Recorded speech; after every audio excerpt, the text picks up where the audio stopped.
नमस्कार, good evening. स्वागत है आप सबका। मैं हूं पुनीत पाठक और आप देख रहे हैं खबरों का महाबुलेटिन न्यूज डिकोड, जहां मिलती है आपको खबर A to Z। तो आज बड़ी महत्वपूर्ण खबरें कौन सी हैं और उनके पीछे असल खबर क्या है, जो आज ही हमको जरूर जाननी समझनी चाहिए। शुरुआत करते हैं आज के न्यूज डिकोड की।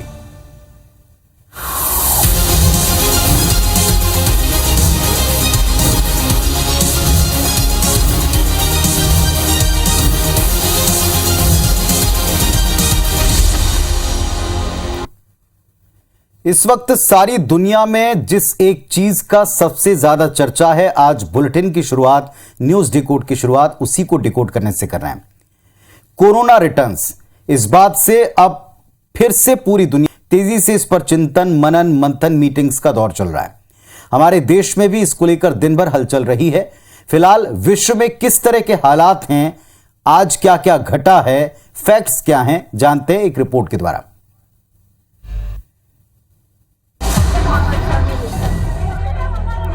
सारी दुनिया में एक बार फिर फैलते कोरोना को लेकर सबसे भयावह और चिंताजनक हालात चीन में दिखे। हेल्थ एक्सपर्ट मानते हैं कि चीन में सबसे तेज गति से संक्रमण फैल रहा है, लेकिन इस बारे में WHO की 21 दिसंबर की जारी वीकली रिपोर्ट बताती है कि बीते 28 दिनों में लैटिन अमेरिकी देशों में चीन के मुकाबले दोगुनी रफ्तार से कोरोना फैला है। पर कोरोना से होने वाली सर्वाधिक मौतें चीन में दर्ज की गयी। इसी बीच चीन के लोग दवा कंपनियों में फैक्ट्रियों के बाहर लाइन लगाकर दवाई मांगते नजर आए। आज जोहाई शहर का एक वीडियो सोशल मीडिया पर वायरल है, जिसमें बुखार और दर्द जैसी मामूली दवाओं को खरीदने के लिए चीनी नागरिक लंबी कतार में लगे दिखते हैं। रिपोर्ट्स कहती हैं कि चीन के सभी मेडिकल स्टोर में ब्रूफेन और बुखार जैसी सामान्य दवाओं तक की कमी है। तो मौजूदा स्थिति में एक बार फिर सारी दुनिया की नजरें WHO की रिपोर्ट्स और उनके द्वारा जारी होने वाली गाइडलाइंस पर आ टिकी हैं। तो क्या है फिलहाल WHO का आकलन कोरोना को लेकर, विश्व भर के लिए डिकोड करते हैं। पहली बात, सारी दुनिया में कोरोना या किसी भी बीमारी, महामारी को अलग अलग देश और संगठन अपने अपने सर्वे और रिसर्च के द्वारा अध्ययन करते हैं। इसे लेकर WHO यानी विश्व स्वास्थ्य संगठन के आंकड़े अंतिम तौर पर सर्वमान्य और एक फैक्ट के तौर पर जाने जाते हैं। कोविड को लेकर WHO दुनिया को 6 जोन्स में बांटकर अपनी वीकली रिपोर्ट जारी करता है। बीते 4 रिपोर्ट्स को अगर आप अध्ययन करें, देखें, तो इससे साफ होता है कि फिलहाल 6 जोन्स में 4 जोन ऐसे हैं जहां कोविड-19 के मामले स्थिर हैं या नीचे आ रहे हैं, घट रहे हैं, जबकि 2 जोन्स में तेजी से मामले बढ़े, जहां कोविड केस तेजी से फैले हैं। वो जोन है वेस्टर्न पैसिफिक और अमेरिका रीजन। बीते 28 दिन में वेस्टर्न पैसिफिक रीजन यानी कि चीन और आसपास के इलाकों में कोरोना के नए मामले 44% की दर पर बढ़े, जबकि लैटिन अमेरिकी देशों में कोरोना के मामले 87% की दर से बढ़े। यानी 28 दिन में लैटिन अमेरिका में चीन के मुकाबले कहीं ज्यादा तेजी से रफ्तार से कोरोना फैला है। WHO की रिपोर्ट यह भी बताती है कि कुल 6 क्षेत्रों में से वेस्टर्न पैसिफिक यानी कि चीन रीजन में संक्रमण से मौत के आंकड़े सर्वाधिक दिखे। बीते 28 दिन में कोरोना वायरस संक्रमण से मौत के मामले में 49% बढ़ोतरी अकेले चीन में देखी गई, जो दुनिया में सर्वाधिक प्रतिशत है। इधर साउथ ईस्ट एशिया रीजन, जहां हमारा अपना देश भारत है, वहां संक्रमण से मौत के आंकड़े 45% तक कम हुए हैं, बल्कि ओवरऑल जो नए मामले सामने आ रहे हैं उसमें भी भारी कमी देखी गई है। यह फिलहाल राहत की बात है। चलिए, दुनिया की चर्चा हमने कर ली, लेकिन दुनिया के साथ साथ इसका असर हमारे अपने देश पर भी है।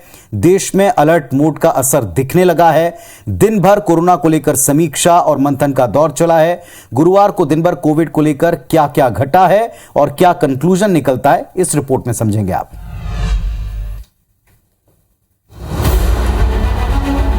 विश्व में कोरोना को लेकर बन रहे हालात के बीच देश में हलचल काफी तेज दिखी।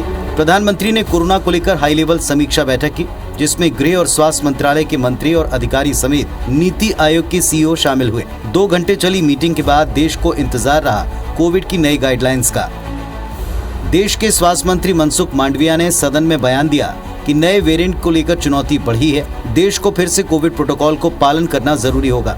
90% आबादी को वैक्सीन के दोनों डोज लग चुके हैं। 25 करोड़ से ज्यादा आबादी प्रिकॉशनरी डोज ले चुका है। एयरपोर्ट्स और सार्वजनिक आवाजाही की जगहों पर रैंडम सैंपल का काम भी शुरू हो रहा है। इधर बंगाल, केरल, दिल्ली, उत्तर प्रदेश, कर्नाटक, महाराष्ट्र, मध्य प्रदेश और छत्तीसगढ़ में कोरोना को लेकर इमरजेंसी मीटिंग का दौर शुरू हो गया। आज कांग्रेस सांसद राहुल गांधी ने हरियाणा के नूंह में भारत जोड़ो यात्रा को रोकने से इनकार कर दिया। कल केंद्रीय स्वास्थ्य मंत्री मनसुख मांडविया ने राहुल गांधी को पत्र लिखकर बढ़ते कोरोना केस के बीच में देश हित में भारत जोड़ो यात्रा को जल्द रोकने को कहा था। इस पत्र को राहुल गांधी ने यात्रा रोकने का हथकंडा बताया। और चलिए अब आपको जल्दी से तेजी से कोरोना को लेकर जो ताजा हालात हैं, इस पर जो भी देश भर में निर्देश जारी होने हैं उनको भी हम डिकोड करके बताते हैं। कोरोना का एक नया वेरिएंट इस वक्त कहर बरपा रहा है, उसका नाम है BF7। देश में अब तक BF7 से संक्रमित कुल 4 केसेस सामने आए, जिनमें से 3 गुजरात में है, 1 ओडिशा में। भारत के विदेश मंत्रालय ने आज ये स्पष्ट किया कि पड़ोसी चीन के हालात पर हमारी नजर है। फिलहाल देश के बाहर यात्रा करने को लेकर कोई भी ट्रैवल एडवाइजरी जारी नहीं की गई है। मध्य प्रदेश, छत्तीसगढ़ समेत सभी प्रदेशों को केंद्र से आने वाली इस नई गाइडलाइन का इंतजार है। नीति आयोग ने लोगों को भीड़ में मास्क लगाने के प्रोटोकॉल का पालन करने की नसीहत दे दी है। बताया है कि देश में 27% आबादी ने बूस्टर डोज लिया है, जबकि सबके लिए ये कंपलसरी है। इस बीच देश में एक दिन में कोरोना वायरस संक्रमण के 185 नए केस मिले हैं। देश में एक्टिव मरीजों की संख्या फिलहाल 3408 है। बीते 24 घंटे में सबसे ज्यादा 84 केस केरल से दिखे हैं। दिल्ली में 5 नए मामले मिले हैं, 1 मौत भी दर्ज की गई। मध्य प्रदेश में कोरोना के कुल 7 एक्टिव केस हैं। भोपाल, खंडवा में होम आइसोलेशन में ये इलाजरत हैं।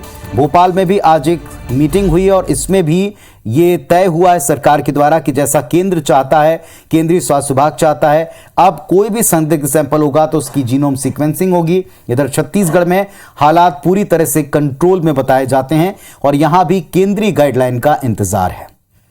फिलहाल हम सबको थोड़ा सतर्क रहने की आवश्यकता है, डरने की नहीं, क्योंकि हमारी स्थिति हमारे पूरे रीजन में सबसे बेहतर दिखाई पड़ती। चलिए अब आते हैं सियासी खबरों पर। एक कहावत है, तू डाल डाल में पात पात। आज के दौर में अक्सर ऐसा विरोधी पार्टियों के बीच में दिखता है। कांग्रेस की भारत जोड़ो यात्रा चल रही है और हर दिन किसी न किसी वजह से सुर्खियों में आ जाती है। आज भी एक वीडियो को लेकर दिन भर बहस छिड़ी रही। यह वीडियो क्या है और इसमें क्या कुछ हुआ है, जरा आप देखें।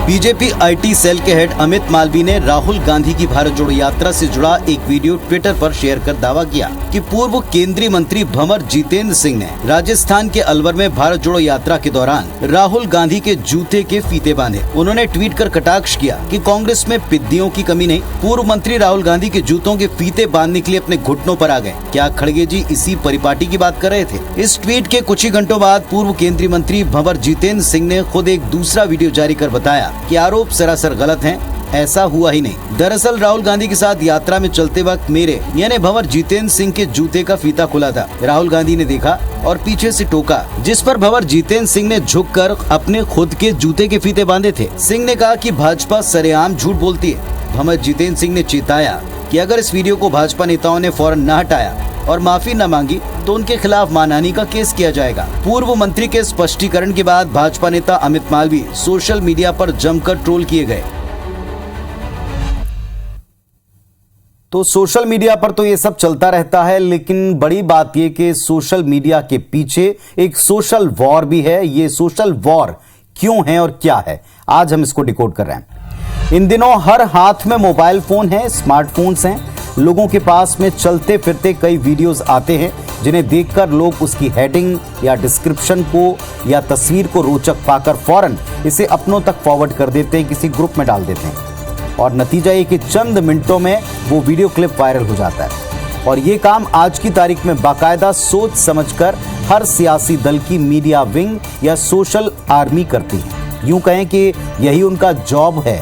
ये काम आजकल बेहद पेशेवर तरीके से अंजाम दिया जाता है, क्योंकि इसमें कई IT प्रोफेशनल्स या संस्थाओं का सीधे या परोक्ष तौर पर सेवाएं ली जाती हैं। इसी होड़ में कई बार हड़बड़ी में दांव उल्टा पड़ जाता है, जैसा अब की बार हुआ है और ऐसा पहले भी हो चुका है। बड़ी बात यह कि इस फेर में कई आम लोग, आप हम सही जानकारी से वंचित रह जाते हैं, अनजाने में भ्रम का शिकार होते हैं और उसे आगे बढ़ाकर एक अफवाह या गलत जानकारी को आगे बढ़ाने का वाहक बन बैठते हैं। कई दफा ये गलत जानकारियां समाज में कुछ घातक नतीजे भी लाई हैं, इसके भी उदाहरण हैं। इसीलिए बेहतर है सतर्कता से जान समझकर चीजें आप आगे फॉरवर्ड करें।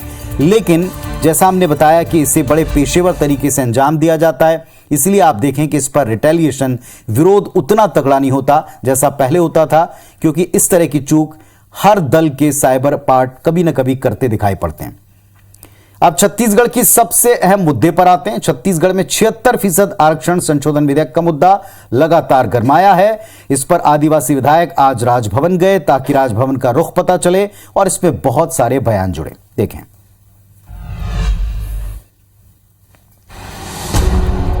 छत्तीसगढ़ में आरक्षण को लेकर सरकार और राजभवन में टकराव बढ़ता जा रहा है। गुरुवार को कांग्रेस के 14 आदिवासी विधायकों ने राजभवन जाकर राज्यपाल से मुलाकात की और आरक्षण संशोधन विधेयक पर हस्ताक्षर करने का आग्रह किया। आरक्षण पर अब आदिवासी समाज भी सड़क पर उतरने की तैयारी में है। हमारे कांग्रेस के विधायक, आदिवासी विधायक महामहिम राज्यपाल से मिले और राज्यपाल से हम लोगों ने आरक्षण बिल पर हस्ताक्षर करने के लिए आग्रह किया। माननीय महामहिम राज्यपाल महोदय को 3 दिवस का हम अल्टीमेटम दे रहे हैं। अगर उन्होंने 3 दिवस के भीतर इस विधेयक पर साइन कर अनुमोदन नहीं किया तो हम राजभवन का घेराव लाखों की संख्या में करेंगे। इसके पहले मुख्यमंत्री भूपेश बघेल ने राज्यपाल को कटघरे में खड़ा किया। वहीं पूर्व सीएम डॉक्टर रमन सिंह ने कहा कि राजभवन पर राजनीतिक दबाव नहीं है, राज्यपाल संवैधानिक तौर पर ही काम कर रही है। वैसे ही उनके अधिकार क्षेत्र के बाहर है, यदि उसी पर अड़े हुए हैं तो हम जवाब भेज देंगे। भेजने में कितना देर लगता है, लेकिन वो उसके अधिकार क्षेत्र के बाहर है। जो चीज विधानसभा से हो चुका है पारित, उसमें विभाग थोड़ी जवाब देगा। लेकिन यदि अपने हठधर्मिता पे अड़ी हुई है और नियम से बाहर जाके भी काम करना चाहते हैं, हमें कोई तकलीफ नहीं है। राजभवन में कोई राजनीति होती नहीं। राजभवन तकनीकी बिंदुओं पे अध्ययन करने के लिए कि इस पूरे आरक्षण के मसले पे विशेषज्ञों की क्या राय है, उनका क्या ओपिनियन है, इसको जानने के लिए उनसे राय ले रही है। राय लेने के बाद आगे कदम उठाएगी। बहरहाल आरक्षण संशोधन विधेयक पर सियासी रार थमेगा ऐसा लगता नहीं और इस बीच छत्तीसगढ़ वासियों का आरक्षण को लेकर इंतजार बढ़ता दिख रहा है। चलिए, तो जो वास्तविकता वो आपने देख ली। अब जरा जो स्थिति बन रही है इसको डिकोड करते हैं, जानते हैं कि इस मुद्दे पर तकनीकी पेंच क्या है। दरअसल छत्तीसगढ़ में अगले साल चुनाव है और ऐसे में आरक्षण का मुद्दा पूरी तरह सियासी बन चुका है। तकनीकी पेंच अगर आप देखें तो कुल आरक्षण 50% की सीमा के अंदर होना चाहिए, जो पहले से अधिक था 58%, लेकिन अब इसे बढ़ाकर 76% कर दिया। जनसंख्या के आधार पर आरक्षण तय किया जाना चाहिए। इंदिरा साहनी बनाम यूनियन ऑफ इंडिया केस में सुप्रीम कोर्ट का फैसला था। 1992 के मंडल और 2022 में तमिलनाडु फैसले का उल्लंघन इसमें तकनीकी पेंच के तौर पर सामने है और इसी के बारे में राजभवन ने सवाल पूछे हैं। अब सवालों के जवाब इन 2-3 दिनों में दिए जाते हैं जैसा आज कहा गया है, या फिर ये हठधर्मिता है, दायरे के भीतर है, बाहर है, ये बहस जारी रहती है। इन सब के बीच में अभ्यर्थियों का, लाखों युवाओं का प्रदेश में इंतजार बढ़ रहा है। छत्तीसगढ़ की बात करेंगे। छत्तीसगढ़ सरकार का एक बेहतर काम है गोबर से पेंट बनाकर सरकारी इमारतों पर उनका इस्तेमाल करने का निर्देश। इस काम की तारीफ की है केंद्रीय मंत्री नितिन गडकरी ने, लेकिन बीजेपी की इस पर एक अलग ही राय, एक अलग ही वर्जन है। देखिए।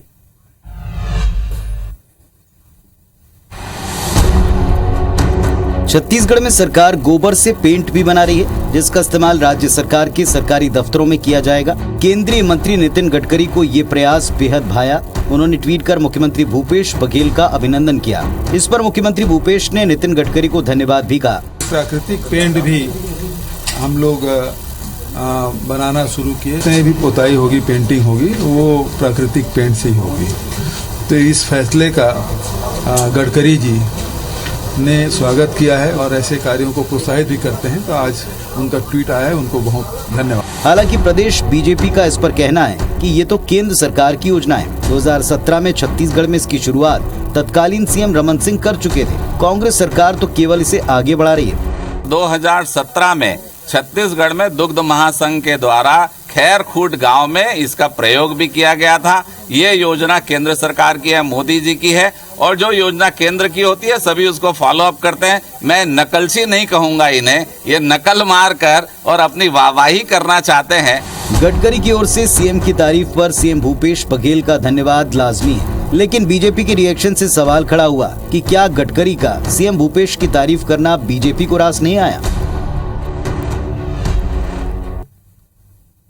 चलिए अब जरा इस खबर के पीछे की जो असलियत है इसको भी हम डिकोड कर लें। सदियों से गोबर हमारे यहाँ पूजा पाठ में, पुताई लिपाई में, खाद के तौर पर अन्य कई प्रयोगों में लिया जाता रहा, लेकिन छत्तीसगढ़ में गोबर अब सियासत का भी हॉट टॉपिक बन गया है।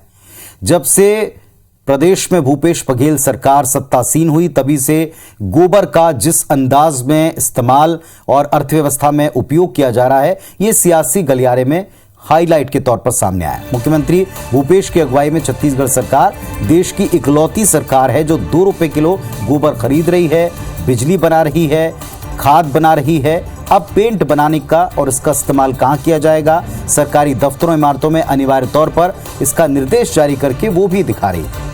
गोबर पेंट पर गडकरी की तारीफ बीजेपी को कतई रास नहीं आई और वो बता रही है कि ये दरअसल पुराना प्रयोग है, केंद्र का है। अब यहाँ एक सवाल उठता है कि अच्छी चीज़ों को अच्छा कहने में, बेहतर को बेहतर कहने में भला क्या दिक्कत है। फिलहाल प्रदेश और देश दोनों ही देख रहा है। गोबर के बाद अब बात प्रदेश की सियासत में भाजी के ऊपर उठे बवाल की। जिमी कांदा के ऊपर एक हंगामा हो रहा है। छत्तीसगढ़ के पूर्व सीएम रमन सिंह ने जिमी कांदा और लाल भाजी खाते हुए एक फोटो ट्वीट किया जिस पर कांग्रेस की तरफ से सवाल दागे गए। देखिए आप।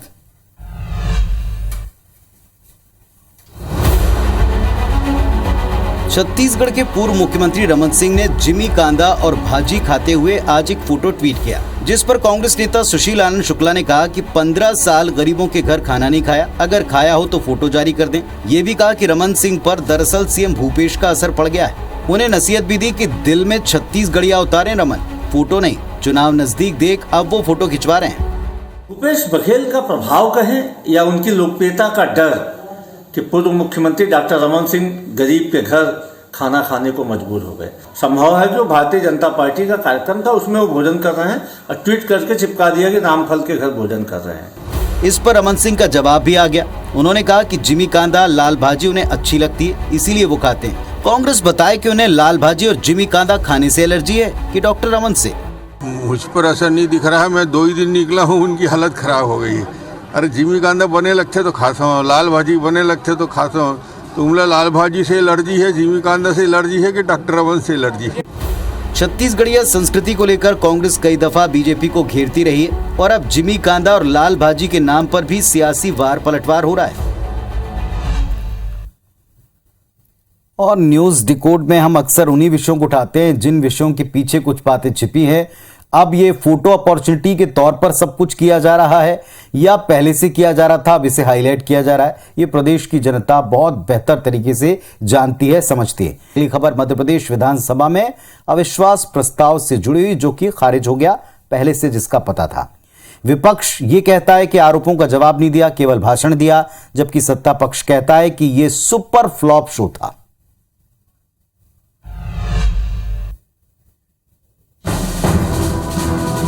एमपी विधानसभा के शीतकालीन सत्र के चौथे दिन सीएम शिवराज सिंह चौहान ने कांग्रेस की तरफ से लाए गए अविश्वास प्रस्ताव पर जवाब दिया। यहाँ तक कि कई जगह सरपंची का चुनाव लड़ाने के लिए इस तरह के षड्यंत्र करते हैं, ऐसे षड्यंत्रों से सावधान रहो। सुबह 11 बजे सदन की कार्यवाही शुरू हुई।